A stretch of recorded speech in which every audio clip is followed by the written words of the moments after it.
Hola a todos, bienvenidos a nuestro taller sobre construcción de mundo en ciencia ficción y fantasía. Mi nombre es Carolina Varela, yo soy la editora y directora de Tria Ediciones y hoy me acompañan Jorge Román, escritor, editor y autor también en Tria Ediciones y en Loba Ediciones, y Michael Loyola Sandoval, escritor también de la editorial y de Ignición Editorial como editor. Así que hoy vamos a Ahí. estar Hola. conversando Hola. sobre la construcción de mundo. Ahí está. El taller se llama La construcción de mundos en fantasía y ciencia ficción. ¿Por qué nos quisimos enfocar en eso? Porque creemos que la ciencia ficción y la fantasía son dos géneros que abordan la realidad en donde se le puede criticar o se puede dudar también, por ejemplo, de la realidad o ponerlas como metáforas Ujú. eh, para evidenciarlas de mucha mejor forma. ¿Por qué debemos crear mundos al escribir fantasía y ciencia ficción?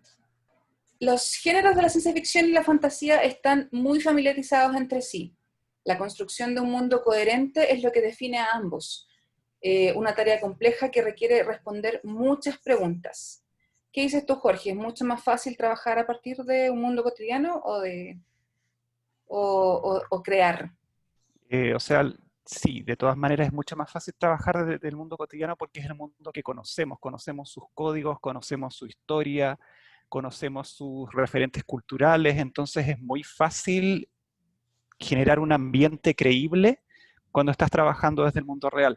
Pero si quieres crear un mundo de fantasía o de ciencia ficción, tienes que pensarlo todo. Tienes que pensar cuál es su historia, cuáles son sus referentes, cuáles son sus códigos culturales, incluso hasta sus códigos de saludo, expresiones que se usan.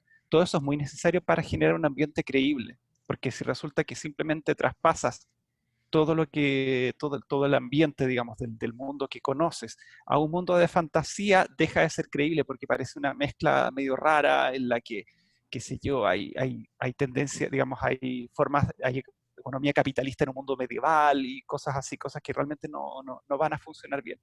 La construcción de mundo es similar al proceso de documentación que hacemos, por ejemplo, para escribir un relato de no ficción o de ficción ambientada en una época o cultura distinta a la propia. En sí, ustedes al escribir sus propias novelas tuvieron que hacer este tipo de proceso de documentación también, además de la construcción de mundo, o esto se fundió de alguna forma en este proceso. Sí, efectivamente se hace un trabajo de documentación. Personalmente creo que, al menos en el caso de mis trabajos, la documentación siempre va enfocada a algunos elementos que la historia me exige que tienen que tener cierto respaldo teórico detrás.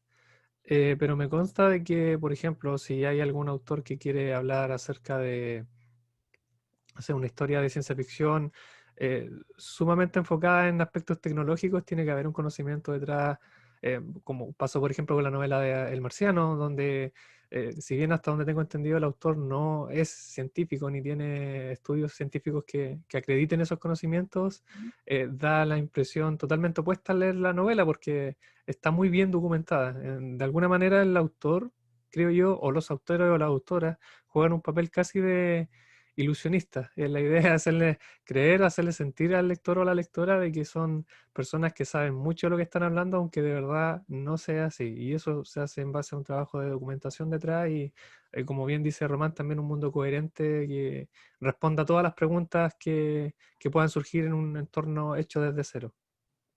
¿Es mucho más fácil documentarse o es mucho más necesario documentarse si escribe ciencia ficción que si escribe fantasía, Jorge? Yo creo que en ambos son igual de necesarios. O sea, para escribir ciencia ficción o fantasía no es necesario, por ejemplo, digamos, saber mucho de ciencias o saber mucho de historia.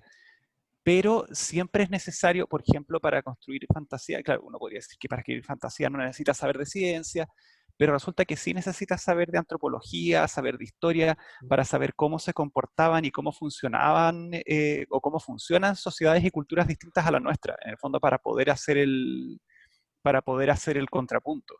Ujú. Una historia, digamos, una saga de novelas que yo encuentro que es muy interesante en eso precisamente, es la saga de los 100.000 reinos de N.K. Jemisin, Ujú. donde ella construye una cultura completamente distinta, pero en el fondo también tiene inspiración en culturas terrestres, en culturas, digamos, nuestras, o sea, culturas muy segregadas, en que hay castas dominantes, y cómo esta casta dominante es ultra decadente porque tiene muchísimo poder, y cómo se relaciona esa casta con las divinidades, que las divinidades tienen una presencia física en el mundo, y para eso se documenta, por ejemplo, se nota que están muy basadas en las divinidades griegas y romanas, que eran muy lujuriosas y que tenían intereses muy mundanos, pero al mismo tiempo conflictos entre ellas. Entonces, todo eso requiere documentación. Si nos basamos solamente en lo que conocemos de nuestro mundo, de nuestra sociedad, nos vamos a quedar cortos. Lo que sí no es necesario es crear toda una enciclopedia del mundo antes de ponerse a escribir. Creo que es uno de los pies, o sea, o pasos en falso que dan muchos autores noveles a la hora de ponerse a escribir ciencia ficción y fantasía, que quieren explicarte todo el mundo de una, para que podamos entender la historia, la trama, el argumento en sí, y no le dan al lector, creo yo, esta facilidad como para que él se haga una idea. En el, ¿Te ha pasado, por ejemplo, Michael, con algunas novelas de autores noveles o con novelas incluso antiguas quizás o que no están tan en boga, que tienen un pesado background, ¿cómo se llama? O que lo ponen al principio, etcétera, etcétera, o cómo lo has visto tú? Sí, sobre todo con autores noveles está la obsesión de explicar todo el mundo que crearon en las primeras planas para que, en teoría, el lector absorba todo ese mundo al principio. Y también he conocido casos de gente que se ha dedicado años a hacer dibujos, ilustraciones, a describir la parte de la biología, de la flora, la fauna, y no se lanzan nunca a escribir el libro. Eh, yo me atrevería a decir de que la parte de la creación de mundo, en este caso, es muy similar a la de la documentación. Uno cuando se documenta, no toda la información que obtiene de esta documentación la pone explícitamente en el libro, solamente lo que es útil para la historia. En la construcción del mundo es lo mismo. Uno puede crear un mundo completo con todas sus características, pero no es necesario poner todo eso en el texto, solamente lo que sea útil para la historia. De lo contrario, se siente sobrecargada y pesada de leer. ¿Creen ustedes entonces que el autor lo que está haciendo es tratar de dejar al lector casi como, casi de subestimarlo a la hora de, por ejemplo, compartir todo este tipo de información con él? ¿O piensan que todo es importante, por lo tanto, nada se puede sacar? Jorge. La verdad, no me atrevería a ponerme en la cabeza de la autora o el autor que crea su enciclopedia del mundo y que la quiere poner en las primeras páginas o poner un apéndice en su libro para que la gente entienda su mundo. Yo lo veo más bien como una forma de decir, miren todo el trabajo que me di en crear este mundo, que es tremendamente complejo, que es súper coherente, y hay un genuino interés porque la gente lea de su mundo y se entere más y se interese en ver todo, digamos, todo el tinglado, digamos, todo el armatoste que está detrás de la novela. Pero lo cierto es que no todo el mundo puede ser Tolkien. Y de hecho yo encuentro que solo a Tolkien le podemos perdonar el hecho de que empezara El Señor de los Anillos dando una tremenda explicación de la sociedad hobbit y cómo son los hobbits y cómo se comportan entre ellos. Encuentro que eso es tremendamente latero de ver en otras novelas y en otros cuentos. Las formas que yo he visto que son mucho más amables de presentar un mundo que no conocemos es presentarlo a través de la historia, a través de los conflictos, utilizando herramientas que pueden ser tan simples como introducir un personaje que no es de ese mundo y que se empieza a maravillar con todo lo que ocurre dentro de ese mundo. Un ejemplo clásico de eso son las Crónicas de Narnia, en Ujú. que todo el mundo, digamos, es visto a través de los ojos de Lucía, de Susana y sus hermanos, y a través de eso vamos descubriendo las maravillas del mundo de Narnia, a través de ojos externos. Otra forma también es ir introduciendo estos elementos de a poco, como lo hace Philip K. Dick. Philip K. Dick también es muy bueno trabajando la construcción de mundos, pero lo que hace es presentarlos de forma gradual, como algo cotidiano. Nunca por ejemplo, cometen el error típico de hacer que dos personajes que viven en este mundo empiecen a explicarse cosas de este mundo, sino que las asumen como algo cotidiano. Lo mismo que ocurre entre la gente en nuestro mundo. Nadie estaría explicándole a otra persona cómo funciona un computador, a menos que sea un anciano, digamos, que nunca ha tenido un computador en su vida y no sabe cómo manejarlo. Claro. Pero entre personas comunes lo que hacen es meter el elemento y ver cómo funciona en su cotidianidad. Y lo mismo debería hacerse cuando se construye un mundo de fantasía o ciencia ficción. Podría ser también quizás un problema de ego o de necesidad de aprobación, como tú dices, de querer explicar todo o decir todo y decir, miren, esto dice, ¿está bien? ¿Les parece bien? Quizá no es necesario en algunos casos, o sea, uno se va enterando poco a poco y eso es lo interesante también. También yo creo que también pasa porque de pronto faltan herramientas narrativas, no tenemos suficientes herramientas narrativas para saber cómo introducir toda esa información. Uh-huh. Y obviamente lo más fácil es llegar y tirar una chorrera de información, ¿ya? Entonces, sí, pero es mucho más complejo introducirlo de a poco o utilizar otras herramientas narrativas que permitan presentar ese mundo sin necesidad de escribir un tratado o que el lector o la lectora tenga que leer un tratado sobre él. Así es. Dos preguntas esenciales que creo que funcionan a la hora de crear mundos. No tanto verlo desde el punto de vista así como mucho más académico, sino que verlo en la práctica, cómo esta creación ayuda a tanto lo que habíamos dicho al principio, la crítica y poner en duda, por ejemplo, nuestra realidad o ponerla como metáfora, y que de alguna forma contribuya, ¿cierto?, a cómo es que analizamos lo que nos pasa alrededor y que podemos ponerlo en perspectiva. Entonces, tenemos, por ejemplo, qué conflictos existen en ese mundo, en el mundo que creamos. Acá tenemos algunos ejemplos eh, que van de la mano, por ejemplo, de la ciencia ficción y la fantasía. Jorge, acá tú pusiste K. Dick, Ursula K. Le Guin, Philip Pullman y N.K. Jemisin.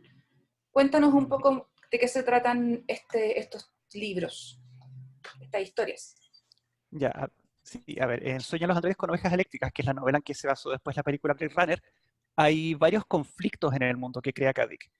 Primero está el conflicto entre los androides y los seres humanos y el miedo que tienen los seres humanos a los androides. Entonces hay una obsesión por determinar quiénes son androides y diferenciarlos de los seres humanos a través de un test en específico, un test que mide la empatía. Y resulta que como en el fondo la carencia de empatía demuestra que alguien no es humano, sino que es un androide, entonces hay una obsesión en las personas por demostrar que son empáticas y para eso tratan de conseguir animales para tenerlos en su casa digamos, y ejercitar la empatía con animales, que puede ser incluso animales robots, porque además es un mundo, que es ese otro conflicto, es un mundo que ha sido devastado por guerras nucleares y por lo tanto la mayor parte de las especies animales se extinguió. En Úrsula K. Le Guin, en La mano izquierda de la oscuridad, el conflicto es una liga de mundos que desea incorporar a un planeta que está tecnológicamente más atrasado y todavía no sale al espacio, que se llama Invierno, quiere incorporarlo a la liga, pero para eso el enviado de esta liga de mundos tiene que enfrentarse a toda una serie de intrigas políticas que tienen dividido al mundo de Invierno y dificultan el impacto. Entonces, digamos, en el mundo de Invierno hay campos de concentración y además el mundo se llama Invierno porque está en una era glacial permanente, lo que hace muy, muy inhóspito. Podría, pero en el fondo esos son los ejemplos. En la materia oscura, ustedes también hay un conflicto entre religioso y científico, y en los 6.000 reinos hay conflictos, como mencionaba previamente, conflictos culturales y de castas, digamos, de una casta dominante que tiene completamente esclavizado no solamente los demás reinos, incluso a las divinidades del mundo. Sí, eso me llamó la atención también, el tema de los 100.000 reinos y el que hayan llegado a un punto en donde esclavizaron a los dioses. ¿ya? Y por lo tanto nos enfrentamos a una aristocracia mucho más, ¿cómo se podría decir? Difícil de abordar o muy incluso eh, que llegó a un límite altísimo en cuanto a poder, pero también va en decadencia por lo que leí. Sí, pero también lo puedes leer como una metáfora de lo que fue el colonialismo en África, por ejemplo. Tú tienes que el colonialismo en África fue la llegada de gente europea con una tecnología muchísimo más avanzada que la africana, que llega, se apodera del continente africano, extirpa sus recursos y además usa su tecnología, su influencia política y su riqueza para generar divisiones entre los diferentes pueblos y tribus de África y construir naciones ficticias. Y en el fondo mantenerla esclavizada. Y eso es lo que tienes. Tú tienes una África esclavizada hasta hoy. Entonces, los 100.000 reinos también podrían interpretarlo como una metáfora de lo que fue el proceso de la colonización africana. En el caso de Philip Pullman, el autor en sí, si no me equivoco, pasó por unos periodos de creencias y al final terminó ateo, si mal no recuerdo. No sé personalmente si pasó por un periodo de creencia, pero en todo caso se le nota mucho en la saga de la materia oscura su, digamos, su ateísmo y su rabia con la religión. De hecho, ese es uno de los conflictos centrales de la saga. En el fondo, una especie de tiranía que proviene de una divinidad que podría ser un equivalente a Jehová, digamos, al que llaman la autoridad. El que pasó de ser ateo a ser totalmente creyente fue C.S. Lewis, si no me equivoco, y eso lo pone también de manifiesto en su novela, perdón, en su saga de las Crónicas de Narnia. Ya, el caso de C.S. Lewis es bien interesante también porque, claro, C.S. Lewis era ateo y pasó a convertirse en católico o cristiano ferviente por influencia de su amigo Tolkien. Y al principio, claro, pues uno puede considerar que la saga de las Crónicas de Narnia es una alegoría de la Biblia y es muy religiosa, pero finalmente termina siendo un ejercicio de construcción de mundo que a ratos incluso yo diría que es hasta mejor por momentos que la construcción de mundo de Tolkien, por mucho que el fanático de Tolkien pues me tratan de crucificarme. En el caso, por ejemplo, de Los Reyes de la Arena, de La Última Pregunta y de Brandon Sanderson, El Imperio Final, ¿qué conflictos existen en estos mundos, Michael? Mira, en el caso de los Reyes de la Arena, vuelve a estar en conflicto el tema de Dios. ¿Qué pasa con las comunidades cuando se rebelan ante una imagen, ante una presencia divina que lo ha maltratado?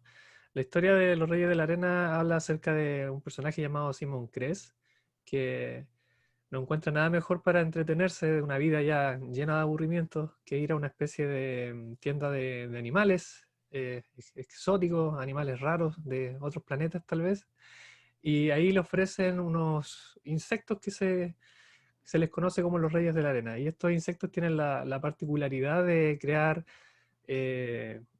relaciones complejas, muy similares a las que tienen los humanos. Se pueden relacionar en alianzas, pueden incluso tener guerras, son muy similares a lo que suelen ser los humanos. Y tan similares son que a la imagen que ellos ven como el dueño, en este caso Simon Crest, cuando los compra, ellos están encerrados en una especie de cápsula, lo empiezan a ver como un dios. Y esto a Simon Crest le parece muy entretenido porque al principio los insectos lo que hacen, a medida que él los va cuidando, los insectos lo empiezan a venerar y crean incluso la imagen de él en la arena en la que ellos viven, como una forma de rendirle tributo. Ahora el tema acá está en que Simon Crest después, para entretenerse, hace apuestas con los amigos y empieza a torturar a estos insectos, les quita la comida o les da la comida a un grupo y al otro no, y empieza a ver cómo entre ellos, entre estos grupos empiezan a generarse estos conflictos. Pero llega un punto en que a Simon Crest se le va un detalle y los deja libres, y ahí empieza a desarrollarse todo este conflicto. ¿Qué pasa con los insectos una vez que son libres? Tienen la posibilidad de rebelarse ante la imagen que ellos consideraban de Dios, pero un Dios que fue sumamente castigador con ellos. Los paralelismos con la caída de los grandes relatos, sobre todo en la última década, es total y creo que hace que sea un cuento súper vigente para los tiempos de hoy. Un poco como lo que, bueno, Antiguo Testamento también, y un poco, no sé, me recuerda un poco lo que hace Lisa Simpson con ¿cómo se llama esta cosa? Su población ahí que saca a propósito de un diente Ah, en sí. una probeta. Sí, de hecho, la similitud también con la saga de Nacido de la Bruma, bueno, igual está este grupo que está, los Ska, que son un grupo de personas que están esclavizadas por el Lord Legislador, que es el hombre que está a cargo de toda la nobleza, y todas las políticas públicas están vistas por los nobles y benefician a los nobles, hasta que los Ska, ¿cierto?, se deciden una pequeña agrupación rebelarse ante este poder que parece invencible porque el Lord Legislador lleva 1000 años gobernando y es imposible supuestamente que muera. Pero es tanta la rabia, la frustración de un pueblo que ha sido sometido durante 1000 años que de alguna manera se refugian en la esperanza de poder derrocar a este hombre y ver qué va a pasar. ¿Qué va a pasar después de que caiga esta verdad en la que han estado viviendo tantos años? Eh, Totalmente diferente, eso sí, es lo que ofrece Asimov en su cuento La última pregunta. En este caso, los conflictos tienen que ver más que nada con preguntas de índole filosófica. ¿Cuáles son los límites tecnológicos a los cuales puede aspirar el ser humano? Las preguntas de qué va a pasar cuando gastemos toda la energía del universo, lo que se conoce como la entropía, que es como el eje central de toda la narración. Ujú. Y cómo algo tan simple como dos obreros trabajando, tomándose una cerveza, puede generar preguntas tan profundas como las que le hacen a Multivac, que vendría siendo un paralelo a Google, que vale la pena decir que Google no existía en el tiempo en que se escribió este cuento. Así que también hay muchas cosas ahí que se mantienen vigentes hasta la fecha, que es una de las cosas que hace muy bien la ciencia ficción especulativa, que es hacer preguntas que potencialmente podrían llegar a ser en algún momento. Y yo creo que esa es una de las características que hace que este cuento probablemente se mantenga vigente por el resto de nuestros días, sobre todo cuando hablamos de algo tan importante como la entropía y el gasto energético en el universo. Algunas de esas preguntas incluso han sido respondidas en los últimos años, si Ujú. no me equivoco, por la ciencia en sí, como el tema de la clonación, por ejemplo, o el tema de los nacimientos, de cómo se van, por ejemplo, seleccionando genes para que nazcan de una forma y no de otra, etcétera, etcétera. Así es. Y en el Imperio Final de Sanderson. Bueno, como lo comentaba recién, está todo el tema de la revolución. Cómo un pueblo esclavizado se revela ante un poder que parece inconmensurable, invencible, inmortal. ¿De qué manera se puede derrocar algo con esas características? Y uno podría hilar un poquito más fino y hacer los paralelismos también con lo que ha ocurrido en los últimos 2, 3 años acá en Chile, con todo el tema del estallido social y, y no sé, tal vez al final del túnel se ve una lucecita que uno puede decir, "Oh, a lo mejor sí es posible derrocar estos poderes que parecen tan potentes Inamovible. y inamovibles, claro". Como dice acá la pantalla, un mínimo cambio puede tener impactos sociales profundos. Esto a partir de estas diferencias que los autores han tratado de dilucidar y de poner en evidencia, ¿cierto?, en sus creaciones. ¿En qué se diferencia, por ejemplo, ese mundo que creamos del nuestro y cómo influyen esas diferencias en el día a día? En el caso, por ejemplo, de Sueñan los androides con ovejas eléctricas y en el caso de el libro de la Úrsula K. Le Guin, por ejemplo, Jorge. A ver, eso es súper importante. Al momento de crear un mundo de fantasía o ciencia ficción, tenemos que hacernos esas pequeñas preguntas de ya, ¿cuáles son los elementos que diferencian a nuestro mundo del mundo que queremos crear? Ujú. Y tenemos que tener claro que de pronto no es necesario llenar ese mundo de elementos fantásticos o científicos. De pronto solamente necesitas poner un elemento o dos elementos para generar un desequilibrio tan grande que te construye un mundo radicalmente distinto. En Sueñan los androides, por ejemplo, está, claro, el tema de un mundo posguerra, digamos, cubierto por cubierto por radiación, pero sobre todo, y es lo más importante, es qué pasa cuando tú creas androides que son idénticos a los seres humanos, prácticamente idénticos, salvo por pequeñas diferencias que tienen que ver con su comportamiento.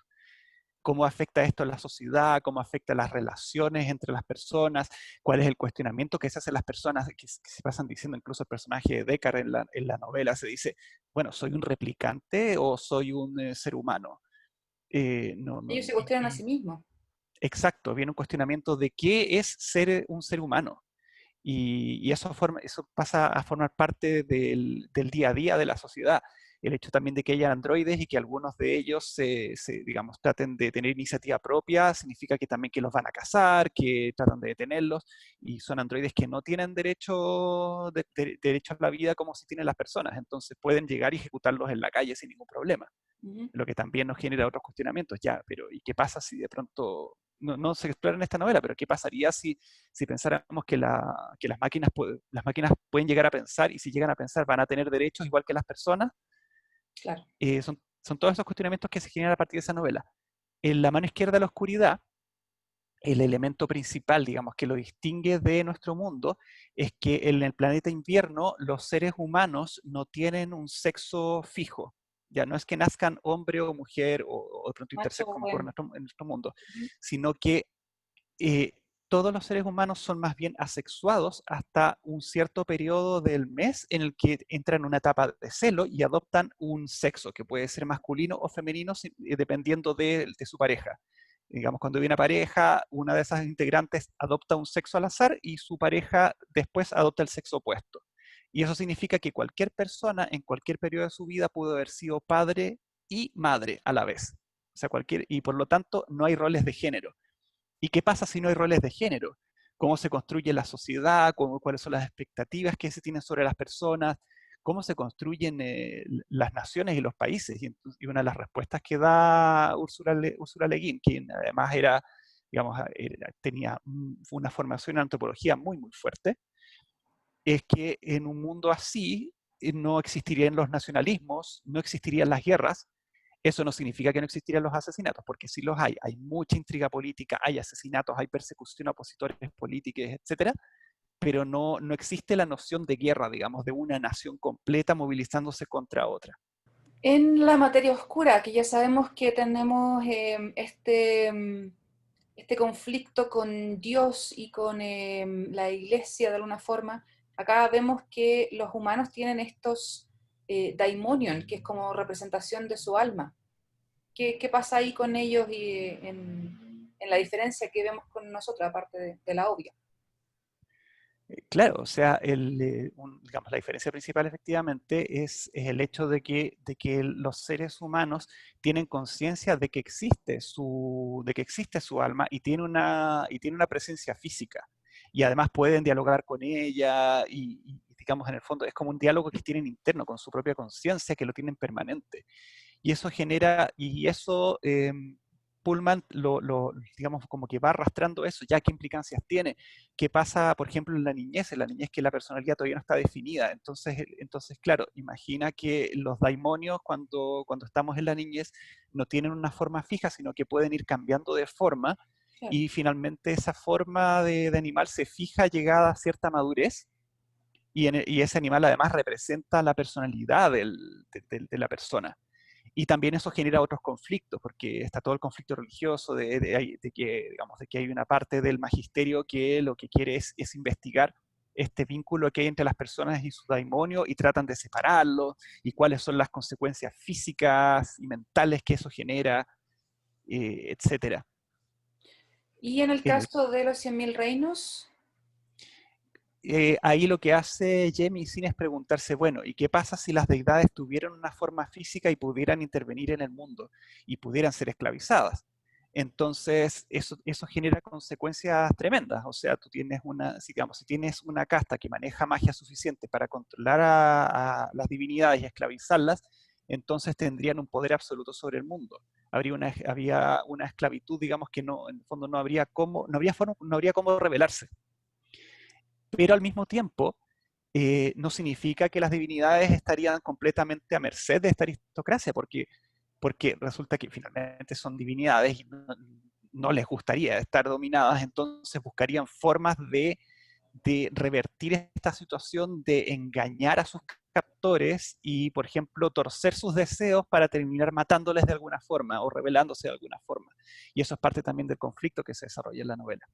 Tenemos ahí también el ejemplo de los reyes de la arena. ¿Qué pasa con esas diferencias, Michael?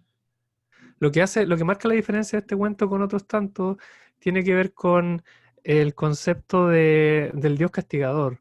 ¿Qué pasaría si de pronto este Dios, que de pronto parece también tan todopoderoso, pierde su poder y lo vemos vulnerable? ¿Qué haríamos nosotros en base a cómo nos ha tratado Él a lo largo de la historia? En Los Reyes de la Arena se aborda ese tema, se abordan esas preguntas a través del comportamiento precisamente de los insectos, en el que igual con una comparación que puede ser muy sutil en primera instancia hasta que ya uno empieza a reflexionar acerca del cuento, los insectos vendrían siendo los humanos y somos tratados como tal. Entonces, ¿qué pasa? ¿Qué pasaría si nosotros tuviéramos el poder, muy parecido a lo que también decía Jorge Román con los 100.000 reinos, de poder tal vez rendir cuentas, cobrarle el maltrato a este rey que durante mucho tiempo consideró que podía hacer lo que quería con nosotros y que muchas de sus acciones no necesariamente respondían a un bien mayor o a un propósito final divino, sino que solamente eran por cuestiones de diversión y que eran productos también de qué es lo que hace una persona cuando tiene mucho poder, que en el fondo es lo que hace Simon Kress, abusar de ese poder hasta el punto de corromperse él mismo y generar este odio de toda esta comunidad que en principio lo amaba y después no, el cambio total en base a las acciones que él tuvo. La última pregunta, todo empieza con con el elemento que lo diferencia respecto a nuestro mundo, es ¿qué pasaría si se consume toda la energía de nuestra estrella, del Sol? Eh, lo lógico es que después tengamos que emanciparnos, ¿cierto? Movernos a otro planeta, como ya está ocurriendo con todo lo que está pasando con los viajes a Marte. Pero después, si viajamos a otro sistema, ¿qué va a pasar con ese Sol? Probablemente también se va a tener que acabar. Y así, todos los soles se van a ir acabando en algún momento, entonces va a llegar un punto en que ya no va a haber energía. ¿Y qué va a pasar con eso? Esa es la gran pregunta que se hace Asimov en este cuento. Nosotros en la realidad vivimos como que si el sol fuese a existir siempre. Para nuestra existencia que es tan pequeña, claro. De hecho, los mismos personajes del cuento se lo plantean. Oye, de aquí a que desaparezca el sol son millones y millones de años, o sea, tenemos vida para rato. Pero ¿qué va a pasar con los que van a estar vivos en ese momento de la historia? Y a medida que la expansión del ser humano se vuelve cada vez más y más y más eh, alta al punto de conquistar una serie de sistemas, más rápida la cantidad de soles que se consumen, más energía es la que ocupa el hombre. Entonces, ¿qué va a pasar? Y la respuesta que da él es brutal. Yo creo que es uno de los mejores. Para mí es el mejor final que he visto, que he leído alguna vez en un cuento. De hecho, me marcó tanto que es mi cuento favorito por lo mismo. Así que lo recomiendo mucho en caso de que no lo hayan leído. Y en el Imperio Final de Sanderson. Mira, hay varias miradas que uno le puede dar a la novela de Sanderson, pero hay una con la que me quiero quedar, que es la mezcla entre qué pasa cuando la aristocracia se mezcla con los esclavos. Ahí nacen los nacidos de la bruma. Verás, en el caso de los aristócratas en este mundo, tienen la facultad, la habilidad mágica de quemar metales. Y esta habilidad mágica fue otorgada por el Lord Legislador como una especie de recompensa por todo lo bueno que han hecho por la sociedad, al menos para los ricos. Solamente ellos tienen la habilidad de, no sé, comer un cobre y tener habilidades de atraer o expulsar diferentes tipos de metales. Y de esa forma igual se producen las peleas y todo. Pero ¿qué pasa cuando un aristócrata tiene relaciones con una esclava, y nace un bastardo? En este caso, este bastardo pasa a ser un nacido de la bruma, es decir, un esclavo con habilidades de un aristócrata. Y esa habilidad es lo que hace que la revolución, entre comillas, sea una posibilidad palpable. Y a partir de esto se hacen muchas comparaciones también con los privilegios que tienen los aristócratas en comparación a los esclavos, y cuáles son las ventajas también que tienen los esclavos por no tener esos privilegios, por no estar sometidos a una serie de reglas, de límites morales que sí los tienen los aristócratas, que es algo también que se ve sí o sí en nuestra sociedad, así que es De alguna bastante clara forma, también ahí la...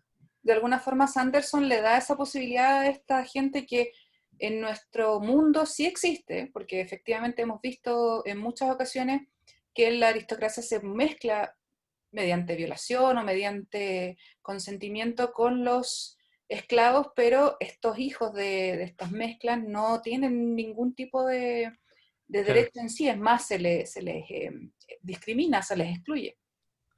Así es, de hecho estos hijos deben darse por muertos. Lo normal en la historia es que un aristócrata al enterarse de un embarazo de una esclava se les mata, pero siempre hay casos que sobreviven y que son los que generan la posibilidad de esta rebelión. Consejos a la hora de escribir un mundo de ciencia ficción y fantasía para que aquellos que quieran hacerlo en su momento. No quedarse en los tópicos, por ejemplo. La fantasía medieval europea, a pesar de todos los que la defienden, creo yo que está muy trillada y sobre todo desde acá, desde Latinoamérica, es un poquito apropiarse culturalmente quizás de algo que no nos pertenece, si lo queremos hablar así, o los escenarios posapocalípticos también. Lo mismo que decíamos al principio, no escribir, nunca mostrar por completo este compendio sobre tu mundo, ¿ya? Sino que insinuarlo o darle información necesaria. Por ejemplo, lo necesario para la trama en sí, para el argumento, porque de lo contrario le vamos a dar al lector información que quizás no necesita. Lo que también hablaba Jorge, por ejemplo, que ningún personaje de este mundo le va a explicar a otro algo sobre la trama que ya sabe, algo sobre este mundo que ya sabe, que debería saber por ser parte de este, ¿ya? Por lo tanto, un narrador omnisciente ahí facilita el trabajo. Lo mismo en el caso del personaje ajeno, como habíamos dicho, en el caso de Harry Potter, no sé, que a pesar de pertenecer a ese mundo, no lo conocía hasta los 11 años cuando fue llamado a través de la carta. ¿Quieren agregar algo más a propósito de estos consejos? Sí, yo quería poner un par de ejemplos precisamente para hablar de cómo se puede, de qué técnicas se pueden usar para introducir este mundo ajeno de una forma progresiva. Imaginemos, por ejemplo, que los personajes digamos, del mundo evitan, resulta que hay una calle vacía y hay un tremendo taco, hay una tremenda afluencia de tránsito, pero resulta que ningún personaje digamos, de adelantarse al taco metiéndose por la calle vacía, ¿ya? Luego alguien comenta que se asustó porque su perro se le escapó y se metió a esa calle y trataba de pedirle que volviera, que vuelve, y le rogara que regresara, pero el perro no salía en la calle. Y nadie le cuestiona que por qué no entró él a la calle a buscarlo. Luego puede aparecer en las noticias que hay una fuerza de comando especial que detuvo a unos adolescentes que entraron a la calle a pintar a hacer unos rayados, hacer unos grafitis, y los adolescentes fueron puestos en confinamiento solitario en una cárcel secreta. Y hay uno de los personajes que puede sentir lástima por las familias de los chicos y en el fondo habla como si esos niños ya estuviesen muertos, ¿ya? Esas son formas en que se puede introducir, en que se vaya picando el bichito a la lectora, al lector diciendo, ya, pero ¿qué pasa con esa calle? ¿Por qué nadie quiere entrar? ¿Qué es lo que pasa con esa? En vez de explicar directamente, no, esta es una calle que ha sido prohibida por tal razón, o hay contaminación por radiación. No, no se introduce eso, se introduce el tema de la prohibición y cómo esa prohibición afecta en la vida diaria a los personajes, ¿eh? Ir Y mostrando eso, más que explicando. exactamente. Exactamente. Por la misma razón por la que cuando yo tengo un celular, yo no le digo a una amiga o a un amigo que también tiene un celular qué es y cómo funciona y mira, no, simplemente yo, digamos, puedo ir mostrando cómo el celular afecta mi relación con el resto y puedo mostrar una mesa en la que nadie está hablando, está todo el mundo chateando por su celular e incluso puede que la misma gente en la mesa esté conversando a través del celular en vez de estar conversando en vez de estar conversando en voz. Y eso ya es una tremenda construcción de mundo a la que estamos acostumbradas, y que no, pero que resulta que si la contáramos a alguien de hace 30, 40 años, le parecería ciencia ficción. Eso ha sido entonces el taller de esta ocasión. Les agradezco mucho la participación a ambos, sobre todo porque queremos que cada vez que la gente quiera acercarse a la fantasía y la ciencia ficción, la vea solamente, o sea, la vea de otra forma, no solo como agregar personajes que a lo mejor tienen habilidades mágicas o tienen avances tecnológicos, sino que puedan, por ejemplo, a través de estas metáforas, analizar, cuestionar, criticar, ¿cierto?, nuestra propia realidad. Y creo que eso es una forma mucho más efectiva que ponerse a hablar, por ejemplo, directamente sobre ello. Si ustedes quieren decir sus últimas palabras, son libres de. Sí, a mí me gustaría hacer hincapié en lo que tú mencionas. Me gusta mucho el concepto de la fantasía y la ciencia ficción, o la ficción en general, como una mentira que se utiliza para develar una verdad. Y esta verdad tiene que estar eh, muy relacionada a las preguntas, a los cuestionamientos que nos podemos hacer en base a nuestra propia sociedad. Y en ese sentido, la fantasía como mentira funciona mucho, algo que nosotros dos en nuestro trabajo también hemos hablado bastante, Carolina, el tema del contraste entre fantasía, realidad, y ahí, o ciencia ficción y realidad, y ahí contar una ficción que nos permita contar tal vez una sola verdad, pero que esa verdad va a destacar inmediatamente en relación a todo lo otro que es fantástico, porque las personas conectamos más con eso. Sabemos que hay personajes que en la realidad no podemos volar, que no podemos tirar rayos por los dedos, pero cuando este personaje que lanza rayos por los dedos tiene problemas existenciales que sí se relacionan con nosotros como seres humanos, ahí es donde se produce la conexión. Y creo que en ese sentido toda ficción ayuda a potenciar mucho más esos elementos y que son y que lo que hace tan atractivo escribir en estos géneros, el contar estas cosas a través de elementos que son más lúdicos también. Sí, yo creo que como reflexión me voy a colgar un poquito de lo que dijo Michael, que efectivamente yo creo que la fantasía y la ciencia ficción son géneros que permiten hacer algo maravilloso, que es cuestionar lo que significa ser un ser humano cuando cuando nos tenemos que enfrentar a otras criaturas inteligentes, que pueden ser robots, pueden ser una raza, una especie alienígena, pueden ser divinidades, etcétera, y nos hace también cuestionarnos nuestro tamaño en el universo. Porque en el día a día nos creemos tan grandes, porque digamos, tenemos un mundo tan completamente dominado que hasta le estamos cambiando el clima simplemente por vivir en él, por seguir nuestra forma de vida. Entonces, la fantasía y la ciencia ficción nos permiten eso, nos permiten mirarnos con mucha humildad, recordar qué es lo que significa ser humano y quizás precisamente reflexionar sobre cómo podemos ser una mejor sociedad o un mejor ser humano al llevar las características de nuestra sociedad exageradas hasta el punto de convertirnos en una sociedad esclavista o en una sociedad que destruye mundos enteros o que esclaviza especies enteras, etc. Así es. No, no creernos siempre lo mejor, sino que tratar de cuestionarnos nos hace incluso mejores personas, creo yo. Muchas gracias a los dos por acompañarme. Espero que hayan disfrutado de este taller y que la gente que nos vea también más adelante le pueda ser útil y los disfrute. Así que muchas gracias y adiós. Que estén súper bien. Gracias. Bye. Chao. Adiós. Adiós.